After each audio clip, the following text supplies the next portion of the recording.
Hello and welcome to Advit Himati classes. आज हम class 12th के पॉलिटिकल साइंस के बुक 2 करने जा रहे हैं, सेकेंड बुक, और ये है politics in India since independence. So ये बुक का फर्स्ट चैप्टर हम करेंगे और हम इसे एग्जामिनेशन पॉइंट ऑफ व्यू से कर रहे हैं। सो हम सिर्फ चैप्टर ही नहीं एक्सप्लेन करेंगे बल्कि आपको क्वेश्चन आंसर भी करेंगे, लेकिन उसके लिए आप मेरे चैनल को सब्सक्राइब करें, लाइक शेयर करें and also press the bell icon so that you get the notification whenever any new videos are uploaded. So let us begin. First chapter है हमारा चैलेंजेज ऑफ नेशन बिल्डिंग। ठीक है, सो हम इसमें जब India आज़ाद हो गया था तो उसके बाद इंडिया को क्या क्या प्रॉब्लम फेस करना पड़ा था और इंडिया ने वो सारे प्रॉब्लम से बाहर निकलने के लिए क्या क्या स्टेप उठाए थे। So after the British rule of nearly 200 years India become independence on the midnight of 14th and 15th अगस्त। सो ये हमारा इंडिया इंडिपेंडेंट हुआ था 14th और 15th अगस्त के मिडनाइट पे। But with this freedom the people of country had to face the partition of the country. Immediately हमें partition India को partition होता है इंडिया का और उसका प्रॉब्लम हमें फेस करना पड़ता। और in the special session of constituent assembly the first prime minister Jawaharlal Nehru delivered speech title tryst with destiny. तो ये क्वेश्चन हमेशा आता है, delivered this speech tryst with destiny Jawaharlal Nehru ने, और कहाँ पे? First special session of constituent assembly. पता है आपको कि इंडिया का कॉन्स्टिट्यूंट बनाने के लिए कॉन्स्टिट्यूंट असेंबली सेटअप किया गया था और उस कॉन्स्टिट्यूंट असेंबली का स्पेशल सेशन हुआ था उस रात को, और उस दिन उन्होंने ये स्पीच दिया था। ठीक है, at the time of the freedom struggle two things were agreed upon. देखो, जब इंडिया का आज़ादी चल रहा था, जब हम ब्रिटिश के खिलाफ लड़ रहे थे, तो उस समय हमने दो चीज़ एग्री करे थे। क्या वो दो चीज़ था कि इंडिया आज़ाद होने के बाद यहाँ पे डेमोक्रेसी सेटअप किया जाएगा। ठीक है, और गवर्नमेंट सबके लिए करेगा, चाहे रिच हो, पुअर हो, लोअर कास्ट हो, हायर कास्ट हो, सबके लिए काम करेगा। So government will work for all the section of society. So these are the two agreed program follow पहले से ही। ठीक है, अब देखते हैं कि चैलेंजेज ऑफ न्यू नेशन। तो मेनली तीन चैलेंजेस थे जो हमें फेस करना पड़ा था। एक तो सबसे पहले इंडिया को यूनाइट करना था। यूनाइट करना मतलब क्या होता है कि इंडिया उस समय जब आज़ाद हुआ था तो कुछ पार्ट जो था वो ब्रिटिश के अंडर में था और कुछ पार्ट जो थे यहाँ पे प्रिंसली स्टेट थे, तो इनको जोड़ के एक यूनाइटेड इंडिया बनाना था। वो सबसे बड़ा हमारे सामने, जहाँ पे कि अलग अलग लोग रहते थे, कल्चर के भाषा बोलने वाले, कल्चर, रिलीजन, जो इनको यूनाइट करके एक नेशन बनाना था। That was another main problem जो था। ठीक है, दूसरा जो था हमारे पास स्टैब्लिश डेमोक्रेसी। डेमोक्रेसी मतलब कि इंडिया में रिप्रेजेंटेटिव गवर्नमेंट लेके आना था। उसके बाद पहले भी था लेकिन वो लिमिटेड सेंस में था। पार्लियामेंट्री सिस्टम ऑफ गवर्नमेंट लेके आना था और लोगों को फंडामेंटल राइट देना था और वोटिंग राइट देना था। ये सारे एक बड़ा प्रॉब्लम था। इतना बड़ा कंट्री में सब कैसे ये सब चीज़ हमने अडॉप्ट करे और कैसे हम इन सारी चीज़ों को इम्प्लीमेंट करें। और तीसरा बेस्ड अपॉन इक्वालिटी, एक ऐसा डेवलपमेंट लेके आना था। यहाँ पर हम इकोनॉमिक चैलेंज की बात करते हैं, इकोनॉमिक डेवलपमेंट की बात करते हैं, जो कि ऐसा डेवलपमेंट जो कि हर सेक्शन को फ़ायदा दे, हर सेक्शन को आगे लेके आए। लेकिन हम इसके साथ साथ हम ये जरूर चाहते थे कि सारे सेक्शन आगे बढ़े, लेकिन जो लोग सोशली और इकोनॉमिकली डिसएडवांटेजेस है उनके लिए गवर्नमेंट ज़्यादा काम करे, जिससे कि उन जो गरीबी दूर हो इंडिया से, पुअर कम हो। तो ये तीन मेन चैलेंजेस थे नेशन बिल्डिंग के उस समय। ठीक है, अब देखो क्या क्या प्रॉब्लम हमें फेस करना पड़ा था। प्रॉब्लम पार्टीशन ऑफ इंडिया, जैसे पार्टीशन होता था तो डिस्प्लेसमेंट हुआ था। एक तो पहला प्रॉब्लम था डिस्प्लेसमेंट, मतलब जो लोग पाकिस्तान हुआ तो कुछ मुस्लिम्स इंडिया में थे, वो पाकिस्तान जाना चाहते थे। जो पाकिस्तान में हिंदू या सिख थे वो इंडिया आना चाहते थे। उनको कैसे हम रिहेबिलिटेट करें, कैसे हम उनको जो लोग पाकिस्तान से इंडिया आ गए थे, हिंदू या सिख, उनको हम कैसे रिहेबिलिटेट करें और इसका क्या कॉन्सिक्वेंसेस, मतलब रिजल्ट क्या था, ये चीज़ हम देख रहे हैं इसमें। दूसरा जो है तो the Muslim League argued for adopting two nation theory. तो क्वेश्चन आता है 2 नंबर का, टू नेशन थ्योरी क्या था और किसने प्रपोज किया था। तो इस मुस्लिम लीग ने किया था इसको। ठीक है, और उसका ये मानना था कि India is not a nation of one community, rather two community, Hindu and Muslim. तो ये मानते थे कि इंडिया जो है एक कम्युनिटी का कंट्री नहीं है, नेशन नहीं है, बल्कि यहाँ दो कम्युनिटी रहते हैं। And that is why Muslim League demanded separate country for Muslim, that is Pakistan. इसलिए उन्होंने पाकिस्तान की डिमांड करी। तो टू नेशन थ्योरी यही था कि इंडिया दो कम्युनिटी का, two community exist in India and so it had to be divided into two parts. That India, one part where Hindu will be in majority and that will be called as India, and other part will be Pakistan. Pakistan where Muslim majority lives. So India was divided on the basis of religion as demanded by Muslim. ने बोला कि India को धर्म के नाम पे बांट दो, इस तरह से हिंदू और मुस्लिम क्रिएट किया गया। ड्यू टू पार्टीशन, जो हम पार्टीशन हुआ, इंडिया दो पार्ट में बन गया, इंडिया और पाकिस्तान, तो क्या क्या प्रॉब्लम फेस पड़ा। देखो, basis of the population of Muslim, on the basis of the population of Muslim Pakistan will be included 2 area. सबसे बड़ी बात है, जैसे मान लो हमारा इंडिया, ठीक है, मुस्लिम 2 जगह ज्यादा थे, एक तो यहाँ पे थे और एक यहाँ पे थे। तो अब क्या करा जाए, 2 पार्ट में हो गया ये। तो हमने डिसाइड किया कि पाकिस्तान 2 पार्ट में बने। एरिया हुआ पाकिस्तान का, वेस्ट पाकिस्तान जो कि आज पाकिस्तान है, और ईस्ट पाकिस्तान जो आज बांग्लादेश बन गया है 1971 में, और अलग कंट्री बन गया है। And between them there will be a large expansion of Indian territory, और ये सारे पूरा इंडिया का टेरिटरी होगा, ठीक है। ये था हमारा एक तो ये एक प्रॉब्लम था। दूसरा था खान अब्दुल गफार खान, जो लीडर थे नॉर्थ वेस्ट फ्रंटियर प्रोविंसेस के, पॉपुलरली नोन एज, इनको फ्रंटियर गांधी भी बोलते हैं। एक नंबर क्वेश्चन आता है, who is known as Frontier Gandhi. और फ्रंटियर यहाँ फ्रंटियर प्रोविंस यहाँ पे था और यहाँ के लीडर थे। तो इनका ये मानना था कि देखो यहाँ पे, it was not ready to go to the Muslim dominated region of Pakistan, he was completely against the 2 nation theory. तो ये आपका जिन्ना के 2 नेशन थ्योरी के खिलाफ थे, और ये नहीं चाहते थे कि ये पार्ट जो है पाकिस्तान में मिल जाए, ये चाहते थे ये पार्ट इंडिया में ही रहे। तो ये भी एक प्रॉब्लम था, क्या करें इनकी बात को हम इग्नोर करके दे दें। लेकिन बाद में नेहरू ने एग्री हुए कि नहीं, that part should go to Pakistan, ठीक है। सो दूसरा प्रॉब्लम ये था। तीसरा प्रॉब्लम ये था कि the Muslim majority province of British India, Punjab and Bengal. अब यहाँ पे पंजाब था, अब आज भी पंजाब है, तो यहाँ पे भी ना कुछ पार्ट में मुस्लिम ज़्यादा थे, और बंगाल में कुछ पार्ट में जो थे वो हिंदू ज़्यादा थे। तो देखो यहाँ क्या लिखा हुआ है कि Muslim majority province of British India, Punjab and Bengal, यहाँ पे मुस्लिम ज़्यादा थे। Some area had a majority of non Muslim population. अब जैसे हम पूरा पंजाब को दे सपोज, तो नॉन मुस्लिम कहाँ जाए, वो भी पाकिस्तान में चले जाएंगे ना चाहते हुए भी। अगर बंगाल का पूरा पार्ट हम दे देते हैं किसको, पाकिस्तान को, तो ऑटोमेटिकली वो एरिया जिसमें कि हिंदू ज़्यादा रहते हैं, वो एरिया फिर forcefully will be included in Pakistan. So हमने क्या किया, पंजाब को 2 पार्ट में बांट दिया और बंगाल, और पंजाब जो है ये पंजाब का वो पार्ट इंडिया का पार्ट बन गया, दूसरा पंजाब जो है पाकिस्तान का पार्ट बन गया। सो इस तरह से हमने ये प्रॉब्लम को सोल्व किया। The partition of India was done on the basis of religion, धर्म के नाम पे हुआ था। So the both the side minority, अब जैसे मान लो कि ऐसा नहीं था कि सिर्फ इन एरिया में मुस्लिम ही रहते थे, कुछ माइनॉरिटी हिंदू या सिख भी रहते थे। यहाँ पे ऐसा नहीं कि सिर्फ मुस्लिम रहते थे, यहाँ भी कुछ हिंदू रहते थे। तो अब ये लोग क्या करने लगे, तो ये लोग जो एक तरह से इनको प्रॉब्लम होगा कि हम कैसे पाकिस्तान में चले जाए। तो वही यहाँ बताया कि partition of India was done on the basis minority were in dilemma as to what would happen to them, whether they would be citizen of India Pakistan. तो ये लोग सोचते हैं कि हमारा क्या होगा, क्या हम इंडिया का सिटीजन होंगे या पाकिस्तान के सिटीजन होंगे। तो ये सारे, क्योंकि हमने पार्टीशन तो कर दिया था, लेकिन हमने ये नहीं सोचा था कि इतने सारे डिस्प्लेसमेंट हो गए, माइनॉरिटी का क्या किया जाएगा।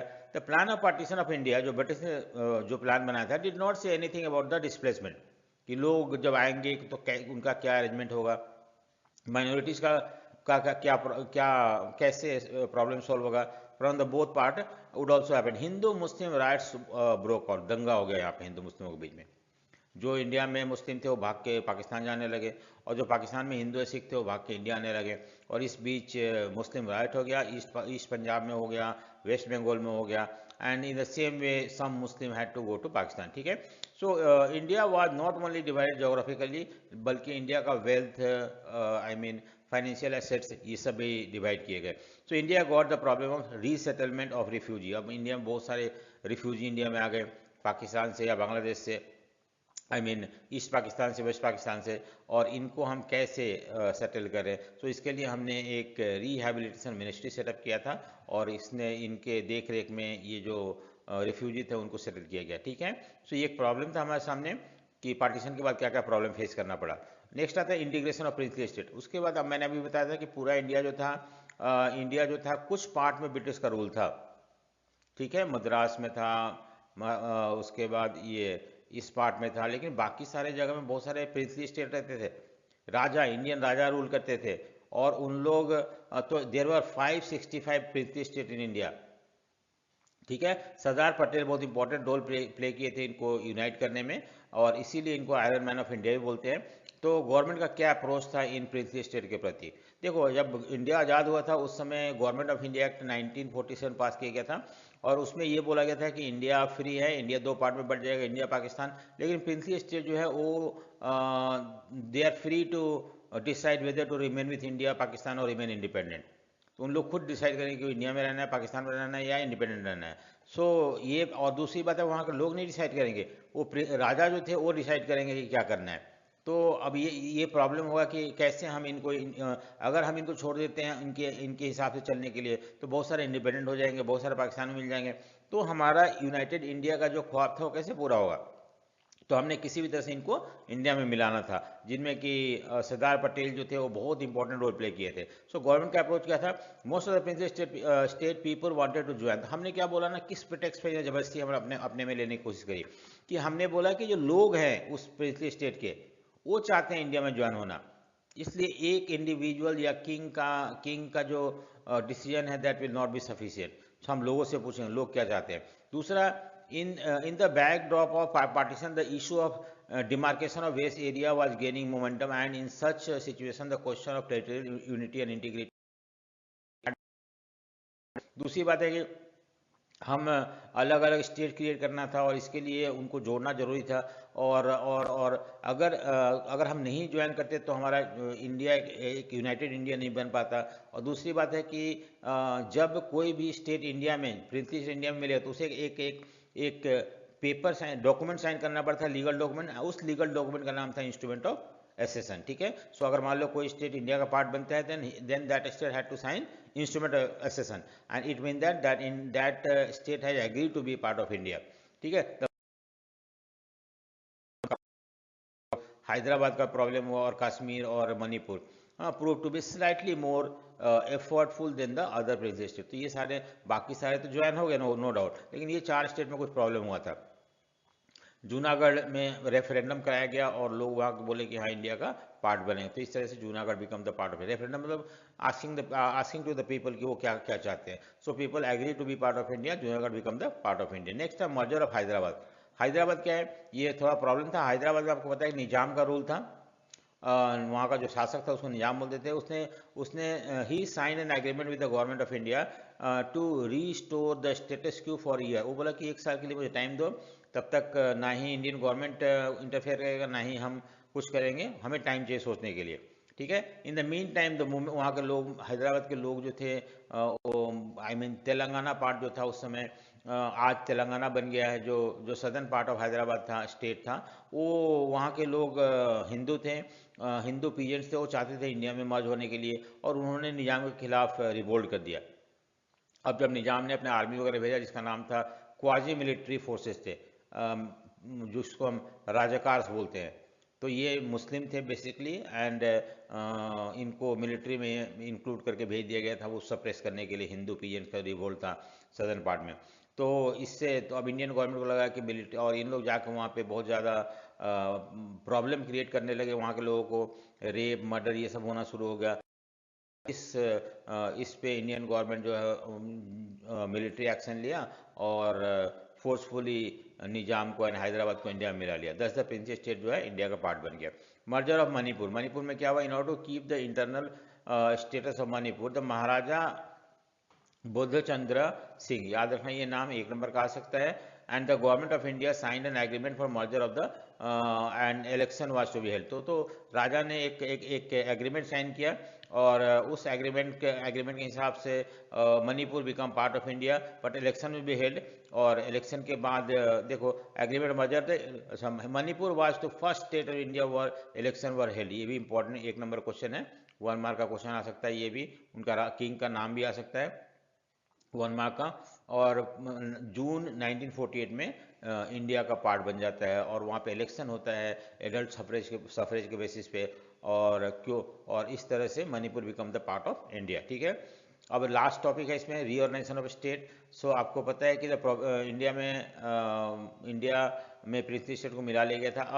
अब बहुत सारे ऐसे स्टेट थे क्योंकि हमने पहले पहले मतलब 1920s में नागपुर सेशन में ना, जब नागपुर सेशन ऑफ कांग्रेस हुआ था, वहाँ पे इंडियन लीडर ने ये डिसाइड किया था कि इंडिया जब आज़ाद हो जाएगा तो हम इंडिया में स्टेट क्रिएट करेंगे लैंग्वेज के बेसिस पे। ठीक है। अभी तक जो स्टेट था वो एडमिनिस्ट्रेटिव कन्वीनियंस, ब्रिटिश गवर्नमेंट को जैसा लग रहा था कि जैसे एडमिनिस्ट्रेशन अच्छा से हो सकता है उसके बेसिस पे किया गया था। लेकिन हमने प्रॉमिस कर रखा था अपने लोगों की जब हम आज़ाद हो जाएंगे तो हम लैंग्वेज के बेसिस पे स्टेट क्रिएट करेंगे। और फाइनली आंध्र प्रदेश जो था वो वहाँ के वो स्टार्टेड डिमांडिंग कि हमें लैंग्वेज के बेसिस पे। लेकिन हमने इस चीज़ को इम्पोर्टेंस नहीं दिया आज़ादी के बाद, क्योंकि हमें लग रहा था कि ऑलरेडी बहुत ज़्यादा प्रॉब्लम है, डिवीजन हो चुका है धर्म के नाम पर, कहीं लैंग्वेज के बेसिस पे कोई परेशानी ना हो जाए। तो इसलिए हमने उस बात को अभी ठंडे बस्ते में डाल दिया। लेकिन आंध्र प्रदेश में पोट्टी सीता जो थे, इन्होंने एक सीनियर कांग्रेस ये डिमांड करने लगे कि नहीं, हमें लैंग्वेज के बेसिस पर आंध्र प्रदेश क्रिएट करना है। और इन्होंने 56 डेज का फास्ट किए इन्होंने इस चीज़ को, इस अपने मांग को पूरा करने के लिए। बाद में वो मर भी जाते हैं। और इसके बाद बहुत ज़्यादा वहाँ पे स्ट्रॉन्ग प्रोटेस्ट शुरू होता है और प्राइम मिनिस्टर 1952 में आंध्र प्रदेश को एक लैंग्वेज के बेसिस पे स्टेट क्रिएट कर देते हैं। अब बाकी सारे स्टेट भी डिमांड करना शुरू कर देते हैं और उसी चीज़ को ध्यान में रखते हुए स्टेट रीऑर्गेनाइजेशन कमीशन सेटअप किया था 1953 में, स्टेट रीऑर्गेनाइजेशन कमीशन। और ये कमीशन जो था वो जो सजेस्ट किया था, क्या रिकमेंडेशन था कि 3 stage system, the end of the 3 stage system और द स्टेट ABC, पहले ABC कैटेगरी के स्टेट थे उसको ख़त्म कर दिया गया। Barring only 3 union territory, Andaman Nicobar and Delhi Manipur, the rest of the union territory should be merge with the immediate states. So हमने इस रिकमेंडेशन के बेसिस पे इंडिया में 14 स्टेट क्रिएट किए गए। इन्होंने अपना रिपोर्ट 1956 में 55 में रखा था और इनफैक्ट 1956 में स्टेट रिऑर्गेनाइजेशन एक्ट पास किया गया था और इंडिया में 14 स्टेट। उसके बाद हम देखते कि बहुत सारे ये था original state Bombay, Assam, greater Punjab, ठीक है, असम, उत्तर प्रदेश, बिहार। और हमने इन सारे स्टेट से नए स्टेट क्रिएट किए थे। बॉम्बे से महाराष्ट्र और गुजरात क्रिएट किया गया था। और कौन सा ईयर में आया था ये भी आपको याद करना। असम से नागालैंड क्रिएट किया गया था 63 में। उसके बाद ये सीरियल वाइज है तो इसको अगर आप लर्न कर लोगे तो कभी अगर मान लो आता क्वेश्चन की अरेंज करो या मैप में आ जाता है कभी भरने के लिए कि कौन सा स्टेट क्रिएट किया गया था 2000 में। सो आसाम से हमें मेघालय, मणिपुर, त्रिपुरा, ग्रेटर पंजाब से हरियाणा, पंजाब, हिमाचल प्रदेश, आसाम से, ठीक है, उत्तर प्रदेश से उत्तराखंड किया, झारखंड से बिहार से झारखंड, MP से छत्तीसगढ़ और आंध्र प्रदेश से तेलंगाना। तो सो ये है कुछ यहाँ पे हमारा 1 मार्क क्वेश्चन भी है। और उसके बाद हम 1 मार्क क्वेश्चन के बाद हम मूव करेंगे ये 2 मार्क क्वेश्चन के लिए। ये सारे क्वेश्चंस हैं, आप इसको देख सकते हैं। 4 मार्क क्वेश्चन भी है। उसके बाद पैसेज बेस्ड क्वेश्चन है, ये भी है। अगर सिर्फ इतना ही नहीं बल्कि कार्टून बेस्ड क्वेश्चन भी है। ठीक है, कार्टून बेस्ड क्वेश्चन है कि ये कार्टून है, यहाँ पे किंग है और ये वल्लभ भाई पटेल है, सरदार वल्लभ भाई पटेल। और यहाँ पे मैंने बताया ना ये लीगल डॉक्यूमेंट, और कोई भी इंडियन राजा प्रिंस अगर इंडिया में मर्ज होना चाहता है तो ये इंस्ट्रूमेंट को साइन करना पड़ेगा। ठीक है। उसके बाद identify leader standing in the right side. तो राइट साइड में यहाँ वल्लभ भाई पटेल है, were asked to hand over to the government of India from the prince. तो यहाँ पे उन्हें जैसे कि क्या क्या प्रिंस स्टेट क्या क्या हैंड ओवर करेगा इंडियन गवर्नमेंट को। एक तो अपना फॉरेन अफेयर, अब दूसरे कंट्री के साथ कोई भी रिलेशनशिप वो इंडिपेंडेंटली नहीं रख सकते हैं बल्कि गवर्नमेंट ऑफ इंडिया के थ्रू रखना पड़ेगा। डिफेंस और कम्युनिकेशन जो कि ठीक है, ये उनको हैंड ओवर करना पड़ेगा इंडियन गवर्नमेंट को, और इस तरह से they will merge into India. फिर मैप बेस्ड क्वेश्चन भी है हमारे पास, मैप कैसे भरते हैं। लेकिन अगर आप चाहते हैं ये सारे क्वेश्चंस 1 मार्क का, 2 मार्क, 4 मार्क और मैप वगैरह ये हम डिस्कस करें तो आप मेरे चैनल को सब्सक्राइब करें, लाइक करें and also press the bell icon so that you get the notification whenever any new videos are uploaded. और ये बहुत इंपॉर्टेंट है आपके पेपर के पॉइंट ऑफ व्यू से। सो होप आप इसे ज़रूर सब्सक्राइब करें।